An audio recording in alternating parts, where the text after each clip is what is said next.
இப்போது புதிய அறிமுகம் ஆச்சி ஹோட்டல் சாம்பார் 50 கிராம் ரூபாய் 20 மட்டுமே.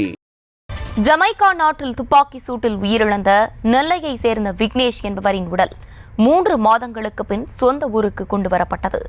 அவரது உடலை கண்டு குடும்பத்தினர், உறவினர்கள் கதறி அழுதனர்.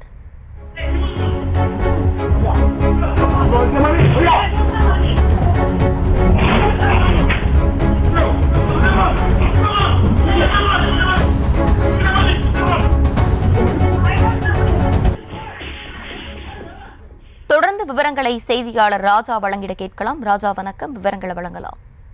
வணக்கம். நெல்லை சந்திப்பு பகுதியைச் சேர்ந்த விக்னேஷ் இவர் ஜமைக்கா நாட்டில் உள்ள சூப்பர் மார்க்கெட்டில் பணி செய்த போது கடந்த டிசம்பர் மாதம் 18ஆம் தேதி அங்கு கொள்ளையர்கள் நடந்த துப்பாக்கி சூட்டில் படுகாயம் அடைந்து விக்னேஷ் உயிரிழந்தார்.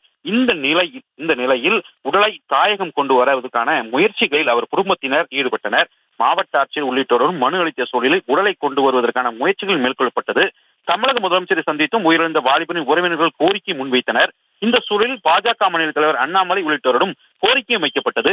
தொடர்ந்து மத்திய அரசின் நிதி உதவியுடன் வாலிபர் உடல் கொண்டு வருவதற்கான நடவடிக்கை மேற்கொள்ளப்பட்டது.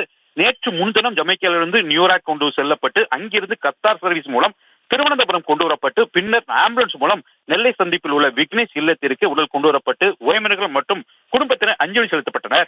அதன் பின்னர் இறுதிச் சடங்கானது செய்யப்பட்டு நெல்லை சிந்துபுந்தரியில் உள்ள மின் மையானத்தில் உடனும் தகனம் செய்யப்பட்டது.